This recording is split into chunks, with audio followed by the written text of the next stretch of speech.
à compter du 7 juin. Je vous invite à rester à l'affût pour le tirage d'un prix de présence à la fin du webinaire. J'aimerais maintenant vous présenter nos deux experts et panélistes d'aujourd'hui. Maître Mathieu Turpin est notaire chez PME Internotaire et siège au conseil d'administration et au comité des dons planifiés de la Fondation Santé Gatineau. Bonjour, Maître Turpin. Bonjour, Chantal. Madame Sophie Lemaire est planificatrice financière, siège au conseil d'administration et est présidente du comité des dons planifiés de la Fondation Santé Gatineau. Bonjour, Madame Lemaire. Bonjour. Je donne maintenant la parole à Maître Turpin. Merci beaucoup, Chantal. Bonjour tout le monde. Merci d'être avec nous aujourd'hui en cette belle journée ensoleillée. Donc, de prendre le temps pour venir nous écouter et participer à ce webinaire. Donc, on n'a pas beaucoup de temps aujourd'hui ensemble, donc on va essayer de prendre tout le temps qu'on a pour vous présenter notre petite présentation. Donc, vous le voyez à l'écran présentement, les sujets qui sont abordés aujourd'hui, testament, succession, dons planifiés, sont des sujets très larges. Donc, évidemment qu'on n'aura pas le temps de couvrir tous ces trois sujets en détail. Donc, le but de la présentation aujourd'hui, vraiment, c'est de vous donner des petites notions de base, essayer de démystifier certaines choses, essayer de vous donner des outils pour prendre des décisions éclairées là, au niveau de tout ce qui est testament, dont planifié pour la suite. Donc,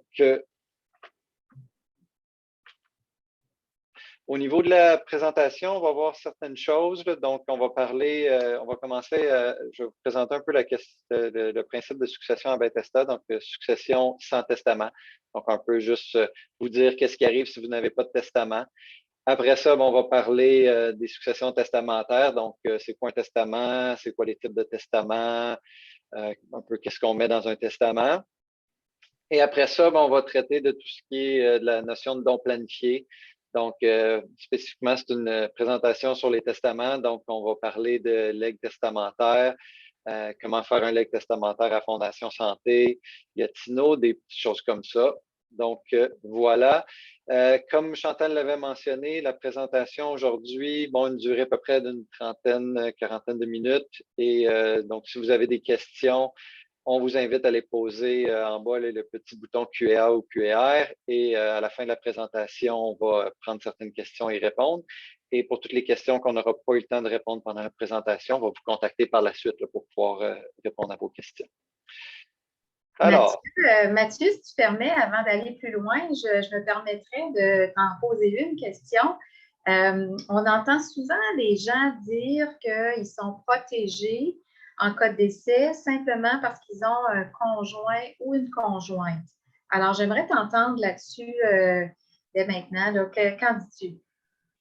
Très bonne question, Sophie. C'est une question qu'on se fait poser souvent, ou sinon c'est un peu c'est quelque chose que les gens croient souvent, en bonne partie en raison de notre proximité avec l'Ontario. Donc, les règles au niveau testamentaire, au niveau de transmission des biens au décès sont complètement différentes en Ontario. Puis, il existe des droits de survivants en Ontario aux conjoints, conjointes mariées, des choses comme ça, ce qu'on n'a pas au Québec. Donc, au Québec, puis là, qu'on soit conjoint de fait, qu'on soit marié, peu importe, dans tous les cas, c'est pas vrai que notre conjointe est protégé à 100%. Donc, on va le voir justement là, dans les prochaines diapositives.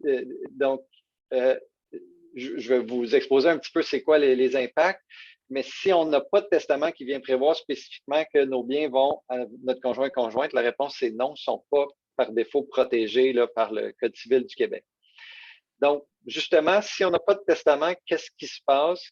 La situation va dépendre de... puis là, il y a deux régimes. Donc, il y a le régime si vous êtes marié. Donc là, la première diapo ici, on va voir ensemble qu'est-ce qui se passe si vous êtes marié. Puis dans la suivante, on va voir ce qui se passe si vous n'êtes pas marié. Donc, quand je dis pas marié, c'est pour tous les gens. Donc, le Québec là, ne reconnaît pas les conjoints de fait en matière civile. Donc, ce qui arrive, c'est que même si vous êtes en couple, vous habitez avec quelqu'un depuis une vingtaine d'années, pour les fins civiles québécoises, vous n'êtes pas marié, donc vous allez entrer dans la diapo suivante. Donc, si vous êtes marié, ce qui se passe, ben, on le voit, puis là, on répond à la question tout de suite.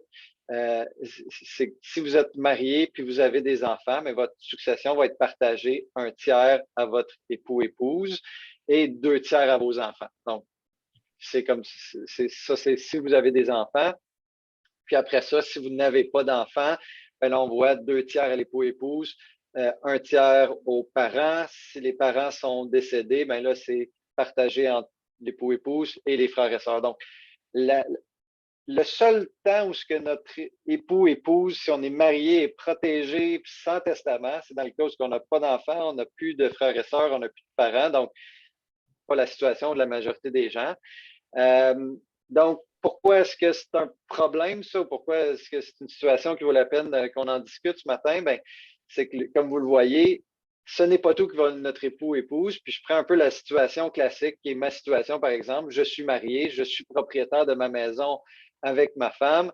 Donc, si je n'avais pas de testament et que je décède demain, donc, dans mon cas, j'ai des enfants, donc le tiers de ma moitié de maison va aller à ma femme et les 2/3 de ma moitié de maison vont aller à mes enfants. Donc, ma femme se retrouve du jour au lendemain à ne plus être seule propriétaire de sa maison. Là, vous allez me dire, bon, ben oui, mais c'est les enfants, donc ils vont s'arranger entre eux. Oui, mais, donc, premièrement, moi, mes enfants sont mineurs, donc là, on a tous les problèmes où ce que les enfants mineurs ne peuvent pas faire quoi que ce soit avec une maison. Donc, là, il faut aller demander une autorisation du tribunal si ma femme veut vendre la maison, réhypothéquer la maison, paquet de troubles.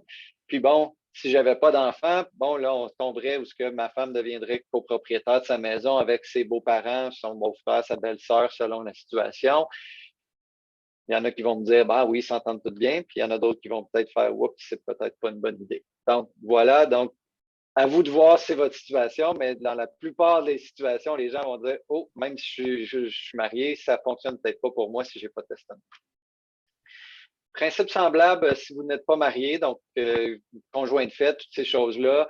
Donc, dans ce cas-là, on enlève la colonne époux-épouse parce que le conjoint de fait, ou peu importe, n'est pas reconnu en termes civils. Donc, dans tous les cas, là, c'est vraiment un partage qui va dans la famille. Donc, si vous avez des enfants, ça va à vos enfants. Si vous n'avez pas d'enfants, c'est partagé entre vos parents, vos frères et sœurs. Puis là, ça reste là, dans la famille comme ça. Donc, selon les pourcentages, les fractions là, qui sont indiquées au tableau ici. Donc, encore, situation, les pourcentages sont différents, mais en termes d'impact réel, donc pour les gens surtout qui sont conjoints de fait, puis un peu si je reprenais ma situation à moi, que je n'étais pas marié, donc j'étais conjoint de fait avec ma conjointe, bien, là, elle serait prise un peu dans la même situation, où ce que là, bon, elle n'aurait pas mon 1/3 de ma moitié de maison, mais elle serait quand même prise copropriétaire avec nos enfants ou sinon avec la belle famille. C'est juste qu'on implique plus de monde. Donc, le problème est sensiblement le même. Il faut quand même régler ça. Il faut quand même que bon, c'est les beaux-frères, belles-sœurs, beaux-parents transfèrent les droits dans la maison à ma conjointe. Donc, situation qui, pour plusieurs, n'est pas idéale. Puis bon, même si tout le monde s'entend bien là-dedans et que bon, la belle famille s'entend bien avec les conjointes, on reste qu'il faut quand même faire des étapes. Donc, par défaut, au décès, elle n'est pas propriétaire de la maison seule. Donc, elle doit, après ça, c'est s'organiser avec la belle famille pour qu'ils renoncent à la succession ou qu'ils transfèrent les droits dans la maison. Donc, on parle quand même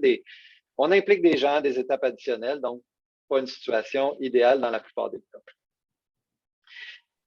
Donc, c'est quoi l'option si on ne veut pas que ça arrive? Ben, c'est de rédiger un testament. Rédiger un testament, le Code civil vient reconnaître 4 formes de testament. Donc, on a la clause testamentaire dans un contrat de mariage. Donc, quand on se marie, si on fait un contrat devant notaire, on peut inclure une clause qui dit, bon, ben, si je décède, tout va à ma femme, et si elle décède, tout va à moi. Donc, ça, c'est là, dans ce cas-là, oui, notre époux-épouse serait protégé, mais c'est un testament, là, mais il manque des gros morceaux. Puis sinon, 3 types de testaments qui sont des vrais testaments. Donc, on a le testament holographe. Le testament holographe, c'est moi, Mathieu, je prends un morceau de papier, j'écris mon testament à la main. Là, puis c'est vraiment, là, ça ne peut pas être sous format informatique. À la main, je signe. Et ça, c'est un testament reconnu par le Code civil. Le testament sous seing privé, le format, donc ça peut être préparé à l'ordinateur, imprimé. Mais ce qui est important, c'est que ce soit signé. Donc, moi, Mathieu, je le signe à la main, pas informatiquement, donc je le signe à la main devant 2 témoins qui ne peuvent pas être nommés au testament. Donc, s'ils héritent ou s'ils ont une tâche au testament, par exemple, si je leur donne quelque chose, bien là, ce legs-là est annulé, donc on ne veut pas ça. Et là, dans la catégorie soutien privé, entre un peu tous les testaments, donc si vous avez fait un testament en Ontario, par exemple, parce que vous résidiez en Ontario et vous avez déménagé au Québec, votre testament de l'Ontario va être valide au Québec, peut être valide, mais va rentrer dans la catégorie des testaments soutien privé, là, donc pour mes explications pour la suite. Et sinon, ben, le testament notarié, grosse différence avec toutes les autres provinces canadiennes. Donc, au Québec, on est sous un régime de droit civil. On a les notaires et les notaires ont comme un droit qui a été donné de supplémentaire en matière de testament. Donc, un testament signé devant notaire va avoir certains avantages que toutes les autres formes de testament n'auront pas. Quels sont ces avantages-là, ces inconvénients-là? Ben, testament holographe, testament sous seing privé, même type d'avantages et d'inconvénients. Donc, dans les deux cas, c'est des testaments qui sont rapides à préparer. On n'a pas besoin d'aller chez un notaire, on n'a pas besoin de prendre rendez-vous. On fait ça chez nous un peu quand on veut. Bon, sous seing privé, on va avoir besoin de trouver des témoins, mais autre que ça, c'est assez simple. Et au niveau du coût, ben, c'est soit gratuit, soit pas très cher. Il y a beaucoup de toutes sortes de testaments en ligne maintenant là, que vous pouvez remplir des formulaires, commander toutes sortes de choses. Donc, tous les formulaires qui sont faits en ligne rentrent dans ces catégories-là de testaments sous seing privé. Donc, sont peu dispendieux et ou pas dispendieux si on le fait soi-même là, devant l'ordinateur et qu'on l'imprime.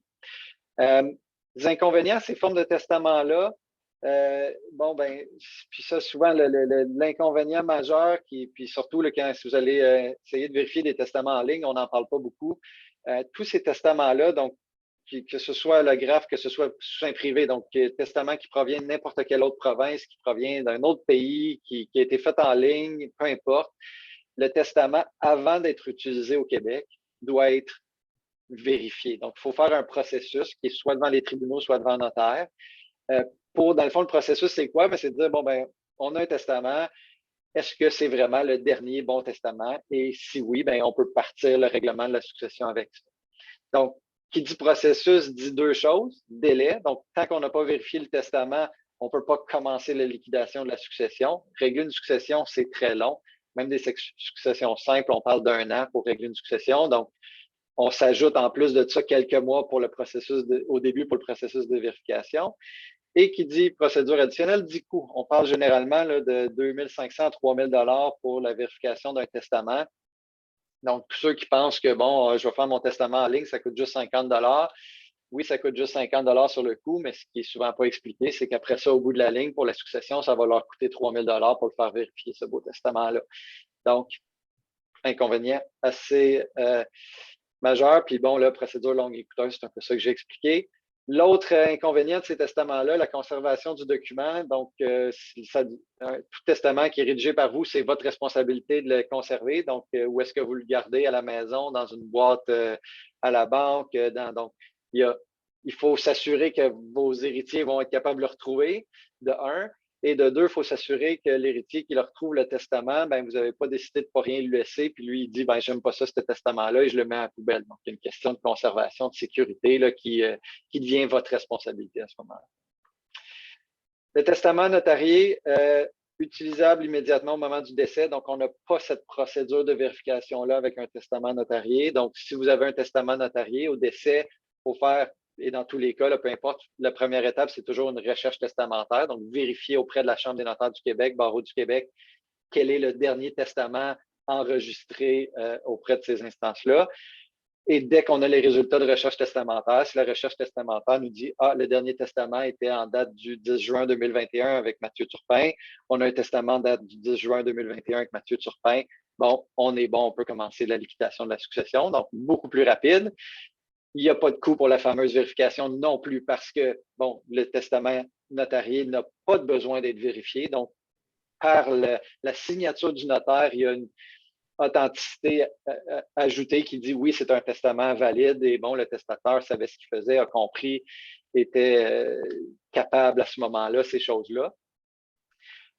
Donc, comme je l'ai mentionné, le testament notarié va être enregistré auprès de la Chambre des notaires du Québec. Donc, au niveau de la conservation, si c'est pas, puis le notaire, bon, nous, tous nos actes notariés sont conservés dans notre voûte. Donc, au niveau de l'enregistrement, de la sécurité, c'est plus votre responsabilité. Vos héritiers, après ça, sont obligés de toute façon au Québec de faire une recherche testamentaire. Et là, ils passent par n'importe quel notaire pour faire ça. Et si vous avez fait un testament devant notaire, automatiquement, ce qui va ressortir, c'est « Oh, attention, il y avait un testament qui avait été fait devant Mathieu en date du 10 juin. Donc, c'est ça le dernier testament. Donc, il faut utiliser ça pour le règlement de la succession. » Autre avantage, ben là, c'est un notaire qui vous dit ça, donc vous allez me dire que je suis biaisé, mais je pense que l'avantage peut-être le plus important ou pour plusieurs personnes, c'est les conseils du notaire. Donc, on fait ça tous les jours. On est habitué, on a vu plusieurs situations. Donc, plusieurs me disent, bon, rédiger mon propre testament, par où est-ce que je commence? Ben, nous, on sait par où commencer, on sait comment vous conseiller. On sait surtout comment éviter, dans le fond aussi, le but du notaire, quand vous faites votre testament, c'est d'essayer d'éviter des situations qui pourraient être problématiques. Donc, c'est planifier ça, de dire, oh, avez-vous pensé que, bon, quand vous allez être décédé, là, il va y avoir telle personne qui va garder vos enfants, telle personne qui va s'occuper de la liquidation de la succession, ils vont devoir se parler, est-ce qu'ils s'entendent bien? Non, oh, on va peut-être repenser ça. Les inconvénients, bon, ben, sont plutôt évidents, vous me direz, bon, il y a des frais, ça coûte plus cher que de le faire soi-même, donc il y a des frais pour faire un testament notarié. Puis aussi une complexité additionnelle à modifier parce qu'un testament notarié, pour garder les avantages du testament notarié, doit être modifié par un acte notarié, soit un nouveau testament, soit ce qu'on appelle un codicile. Donc, une fois qu'on a fait un testament chez le notaire, il faut rester chez le notaire quand on fait des modifications. C'est certain que pas mal tous les notaires vont avoir une pratique d'essayer de prévoir le plus de cas possible quand ils font la rédaction de votre testament pour éviter la nécessité de toujours modifier le testament, justement. Qu'est-ce qu'on met dans un testament? Ben, c'est un peu là, quand je vous dis conseil du notaire, c'est qu'on le voit prendre un papier, on va peut-être pas penser à toutes ces questions-là, mais dans le fond, dans un testament, on va parler de disposition funéraire. On peut faire un choix du don d'organes qui va être enregistré auprès de la Régie de l'assurance maladie du Québec. On va parler qui sont nos légataires, donc est-ce qu'on fait des legs à titre particulier, est-ce qu'on fait des legs universels, donc à qui on remet l'ensemble de notre succession, qui sont nos liquidateurs. Et partout, autant au niveau des légataires que des liquidateurs, toute la notion de remplacement. Donc, OK, si je suis bon, je donne tout à ma femme, si elle est décédée, OK, ça s'en va à qui? À mes enfants. OK, si j'avais pas d'enfants, ça va à qui? Donc, on va essayer de prévoir tous ces scénarios-là, de penser à tout ça. Après ça, la remise des biens, justement, si ça va à mes enfants, quand est-ce qu'ils vont recevoir les biens, à quel âge? Si j'ai des enfants mineurs, bon, ben, qui va s'occuper de mes enfants mineurs au moment de mon 6 mois et la mère des enfants sommes tous les deux décédés. Donc, toutes ces questions-là dont on devrait traiter dans un testament. Donc, encore là, si vous allez faire un testament notarié, c'est toutes sortes de questions et de points qui vont être discutés à ce moment-là avec le notaire. Mathieu, excuse-moi, à quelle fréquence on devrait réviser un testament? Bonne question. Il n'y a pas de règle d'or, c'est à tous les 5 ans. Donc, dans le fond, le principe d'un testament, c'est justement, comme je le mentionnais un peu dans la rédaction, la plupart des notaires vont avoir cette pratique-là d'essayer de prévoir différents scénarios. Justement, si ça c'est arrivé, ça s'en va à qui? Donc, on va essayer de prévoir les scénarios. Mais c'est sûr qu'on ne sait jamais ce que l'avenir nous réserve. Donc, la réponse numéro 1, c'est s'il y a un événement majeur dans votre vie, vous vous mariez, vous divorcez, vous n'êtes plus en couple avec la même personne, vous avez des enfants, mais moi, ce que je conseille aux gens de faire, c'est à ce moment-là, c'est pas tout de suite d'aller voir le notaire, mais peut-être juste reprendre le testament, lire, est-ce que ça fonctionne encore? Oui, OK, c'est correct. Peut-être pas, je vais peut-être appeler mon notaire pour voir, est-ce que je devrais faire des changements à ce moment-là parce que ma situation a changé. Donc, ça, c'est règle numéro 1.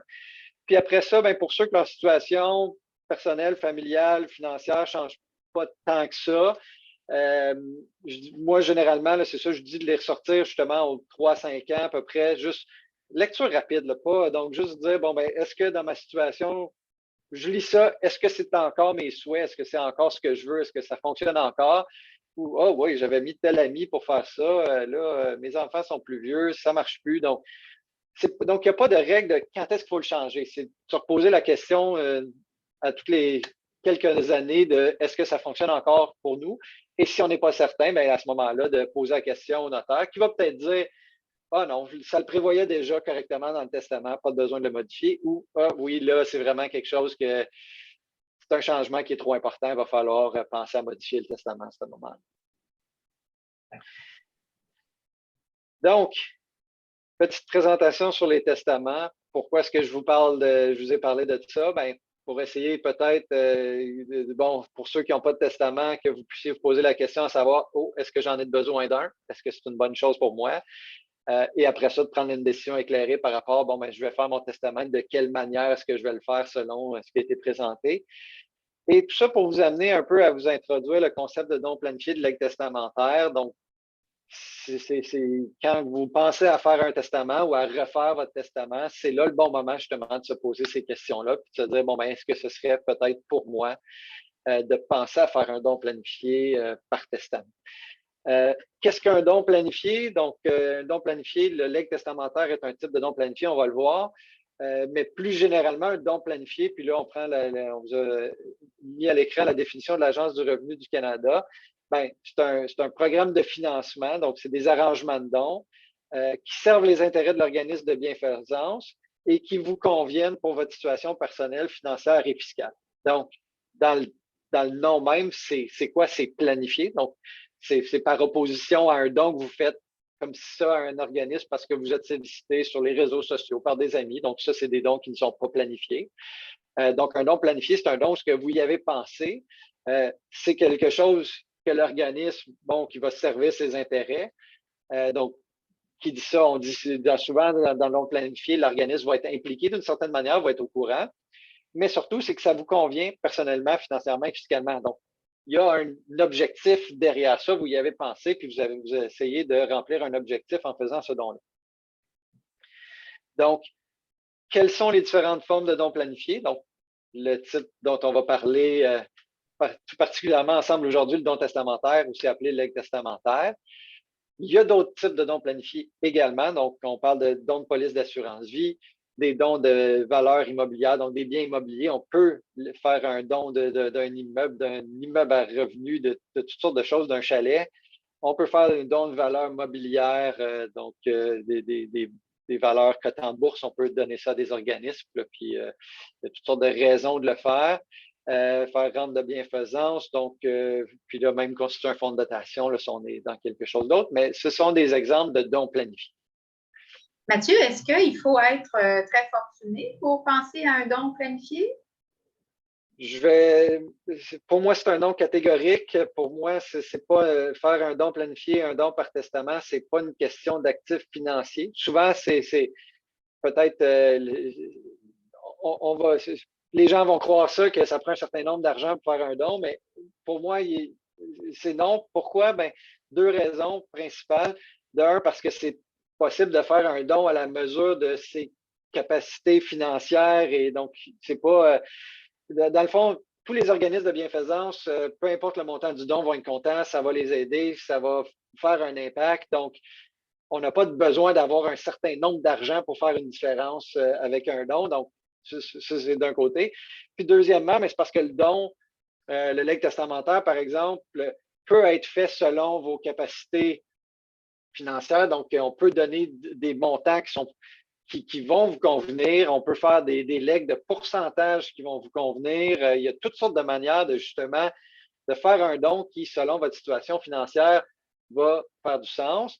Puis il y a même d'autres sortes de dons planifiés. Par exemple, là, on voyait à la diapositive précédente là, le don de police d'assurance vie. Donc, il y a des dons comme des dons de police d'assurance vie qui peuvent permettre de laisser des bons montants d'argent à un organisme tout en étant là, avec des montants très raisonnables là, parce qu'on paye juste le montant de la prime de la police d'assurance vie de notre vivant. Donc, c'est des petits paiements mensuels qui, au bout de la ligne, à notre décès, vont faire un don d'une grosse somme d'argent à un organisme. Donc, il y a toutes sortes de manières de s'y prendre et c'est pas vrai qu'il faut avoir de l'argent pour le faire.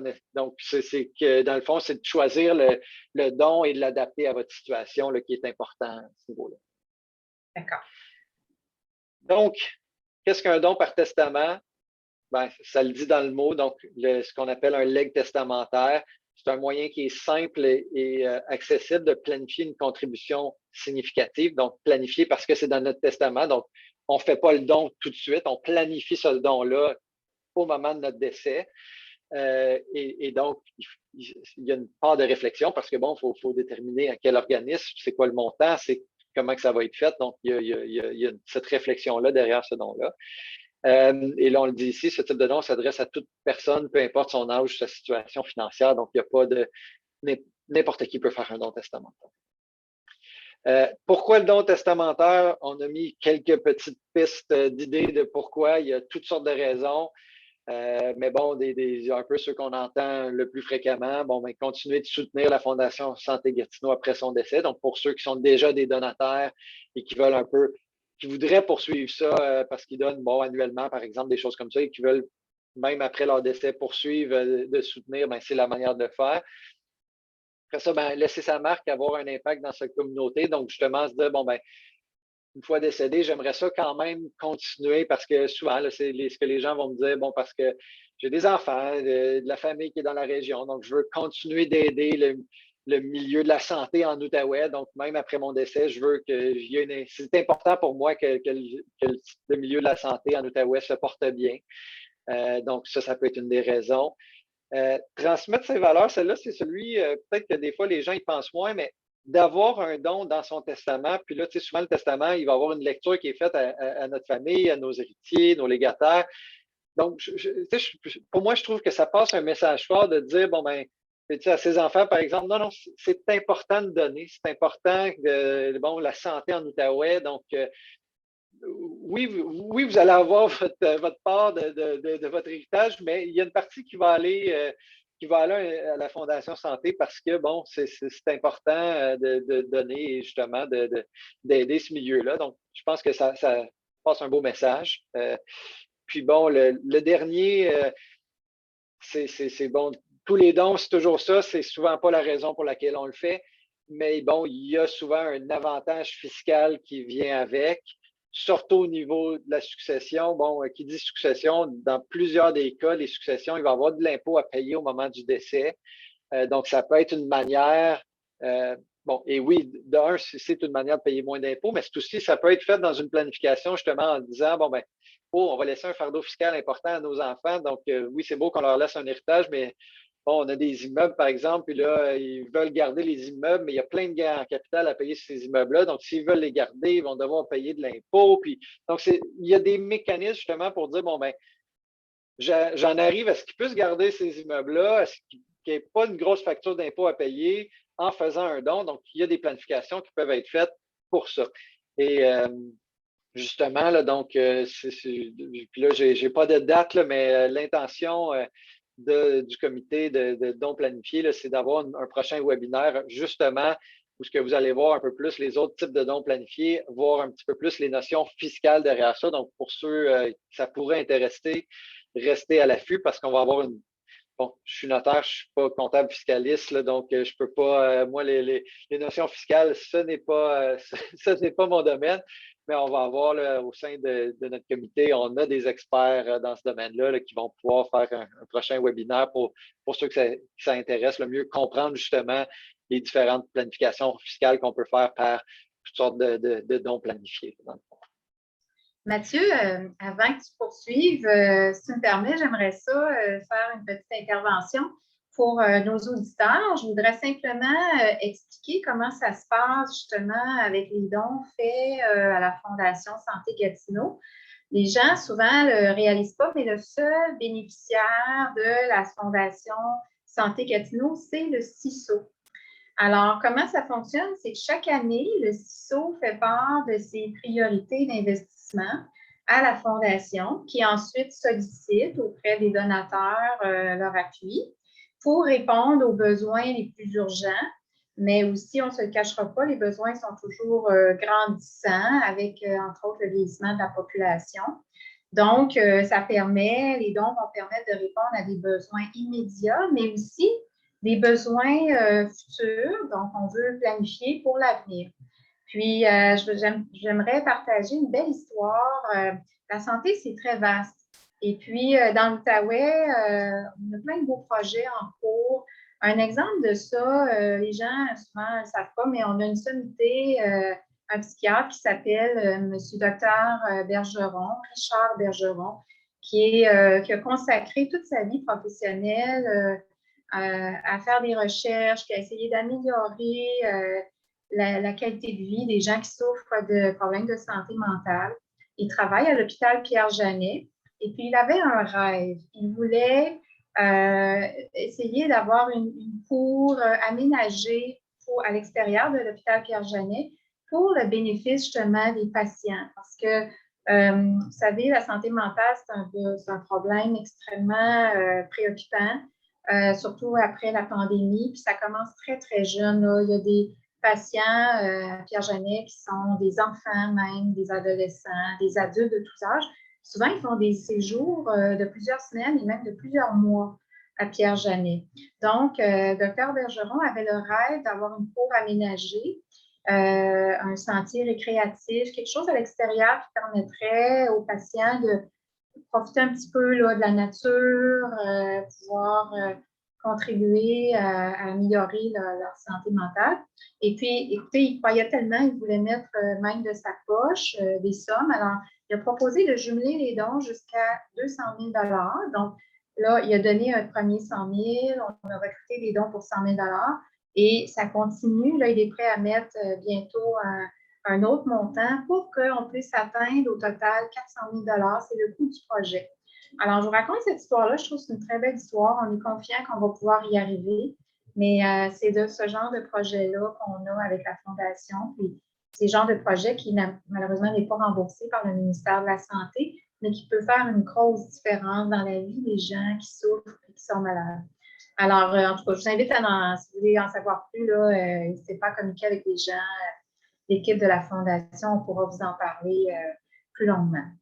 Donc, à toi, Mathieu, de poursuivre.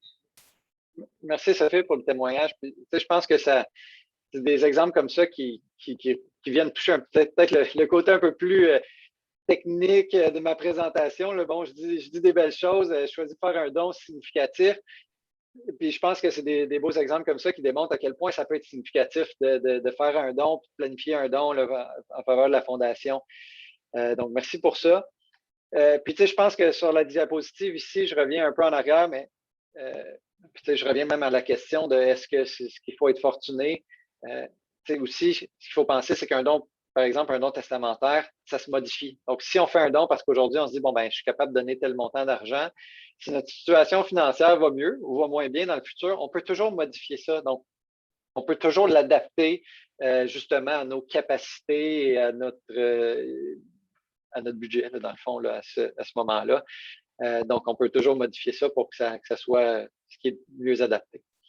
Et Mathieu, je renchérirais avec la diapositive en disant que j'ai un collègue de travail qui est très, très engagé dans plusieurs organismes.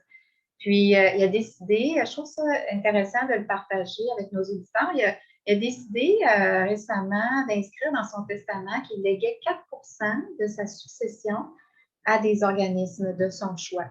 Puis dans le fond, ce qu'il a dit, c'est 4 % ça ne changera pas grand-chose à ses héritiers actuels, ses enfants, son épouse, peut-être d'autres personnes, mais ça va faire vraiment une réelle différence pour les organismes qui vont recevoir ces sommes-là. Alors, je trouvais que c'était une belle histoire, ça aussi, puis souvent, on ne réalise pas, mais ça fait peut-être peu d'impact, mais vraiment, là, ça va être extrêmement bien reçu par les organismes qui sont toujours en manque criant là, pour leur projet. C'est un bel exemple de planification selon ses besoins, ses capacités, justement, en disant, bon, ben, peu importe combien d'argent il va y avoir dans ma succession à mon décès, 4 % ben, ça va toujours rester 4 % du montant et ça va toujours faire que ma succession va avoir 96 %. Donc, oui, je suis confortable avec ça et peu importe la fluctuation de valeur, ben, ça va rester que notre volonté, on n'aura pas besoin de la modifier et ça fait toujours un peu notre affaire. Et tu sais, un peu là, bon, je l'ai dit au fur et à mesure, puis je le mets là sur la diapositive. Donc, il y a plusieurs types de dons testamentaires, justement. Donc, puis là, c'est là que ça vaut la peine d'en parler. C'est que quand vous pensez le faire, puis là, quand je dis en parler avec votre comptable, votre fiscaliste, votre notaire, la Fondation Santé, parlez-en à tout le monde, ça vaut la peine. Parce qu'il y a plusieurs choses qu'on peut faire. Donc, on peut faire des legs en argent. simplement que ça. Donc, puis là, des legs en argent, on peut y aller soit par des legs particuliers ou des legs universels. Donc, qui dit legs particulier, c'est vraiment je lègue un montant déterminé à un organisme déterminé. Donc, je lègue 10 000 à la Fondation Santé Gatineau. Donc, on peut faire ça. On peut aussi aller faire des legs universels, ce qui n'est pas des legs justement d'un montant spécifique avant les autres legs. Donc, c'est de dire, tout ce qui va rester de ma succession, l'exemple que tu as donné justement, Sophie, de dire, tout ce qui va rester de ma succession, je le donne à mes enfants, à 96 % à mes enfants et 4 % à la Fondation Santé, par exemple. Donc, on peut faire des choses comme ça. Puis aussi, il y a des gens, des fois, qui vont être dans des situations qui vont dire, oui, j'ai plus trop de famille ou mes enfants sont âgés, je ne veux pas nécessairement leur laisser de l'argent, ils sont corrects. Donc oui, en cas de décès, j'aimerais ça que tout est à ma femme, mon mari, mais si les deux on est décédés ou on décède en même temps, j'aimerais ça que ça ait un organisme. Donc on peut tout simplement dire vraiment là, après tel scénario, tout l'argent qui reste, tous les biens vont aller à un organisme. Donc il y a toutes sortes de manières de le faire en argent. Puis aussi toutes sortes une manière de le faire avec des biens. Donc, on peut faire des legs particuliers aussi de biens, donc des actions, des valeurs mobilières, des immeubles, autre chose. Donc, là, il n'y a pas de limite à ce qu'on peut donner. Il n'y a pas de limite, mais dès tous les organismes ou ce que je cherche vont toujours accepter de l'argent, ça, c'est pas très compliqué. Quand on pense à faire un leg de biens testamentaire, ou même de son vivant, là, mais ça vaut toujours la peine de consulter l'organisme en qui on veut faire le don parce qu'il y a quand même des règles à respecter pour des legs de biens. Pas tous les organismes peuvent accepter tous les biens. Donc, la Fondation, on a eu des santé, on a eu des legs de toutes sortes de choses, mais il faut le planifier un petit peu plus dans des moments comme ça. Là, on ne peut pas juste accepter un chalet, puis là, tout d'un coup, sans le savoir, se commencer avec devoir gérer un chalet. Là. Donc, il y a quand même une petite discussion. Ça vaut la peine d'avoir la discussion là, pour être certain que l'organisme est au courant premièrement, là, mais aussi que ça va bien fonctionner là, au niveau de l'organisme. Donc, les avantages d'un legs testamentaire, on l'avait vu un peu avec le pourquoi, mais les avantages, je l'ai mentionné, là, puis je ne suis pas fiscaliste, mais il y a un crédit d'impôt pour la valeur du don. Le liquidateur peut utiliser ce reçu d'impôt-là pour diminuer les impôts de la succession. On peut aussi, justement, là, pour les gens qui disent, tel bien, je le veux de mon vivant. Puis là, je vais prendre l'exemple un peu un chalet. J'ai un chalet, je veux continuer de l'utiliser parce que, c'est mon chalet, je vais tout le temps, mais à mon décès, il n'y a personne dans ma famille qui le veut. Et je l'ai acheté, ça fait longtemps, il y a un gain en capital énorme. Donc, on peut justement à ce moment-là dire, je vais donner mon chalet à un organisme. Comme ça va éponger cet impact-là de gain en capital que quelqu'un de ma famille aurait à payer. Puis, ça me permet toute ma vie de continuer à l'utiliser. Donc, j'utilise le chalet, je décède, c'est légué automatiquement à l'organisme, mais on vient un peu rejoindre nos deux objectifs.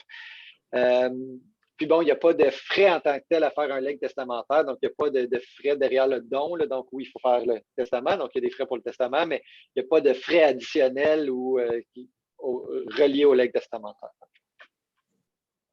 Mathieu, je voulais aussi faire une petite parenthèse ici. On a des donateurs à la Fondation qui sont très généreux et qui donnent à chaque année, parce qu'on a vu, on peut donner du vivant au décès, on peut donner sous différentes formes. Mais je voulais juste citer l'exemple d'un couple de donateurs qui donnent à chaque année une tranche de leur placement. Ce sont, comme tu l'as mentionné, des actions cotées en bourse. Puis, ils en sont venus à la conclusion avec leur comptable, planificateur financier.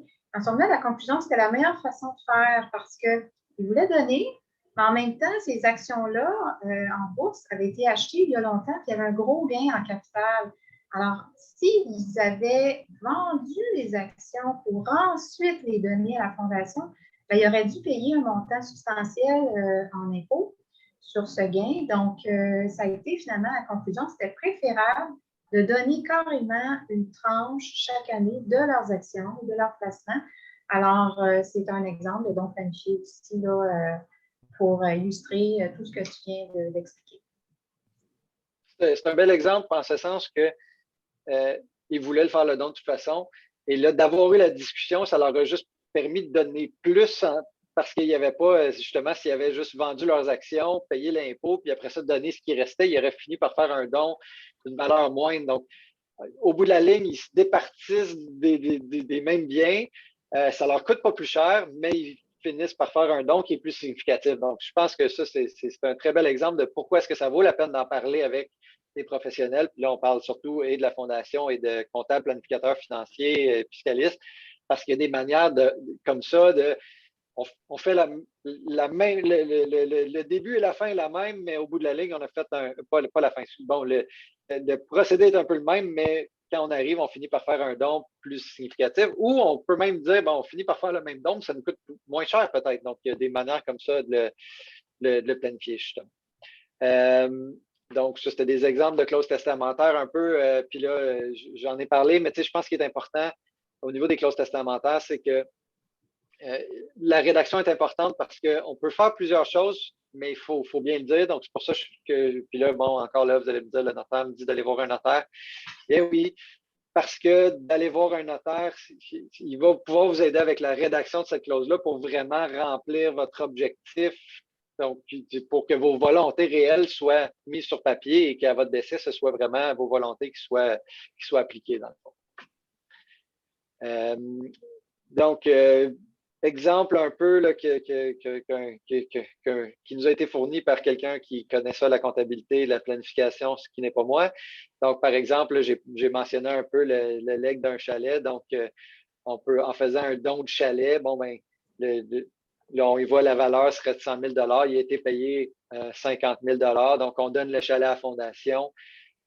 Et là, ça peut faire une économie d'impôt de 13 000 $. Donc, ça, c'est un exemple, justement, là, comment est-ce qu'on viendrait diminuer l'impôt de la succession. Donc, on diminuerait l'impôt de la succession de 13 000 $ en donnant peut-être un chalet que personne dans notre famille veut avoir. Donc, exemple de choses qui se fait.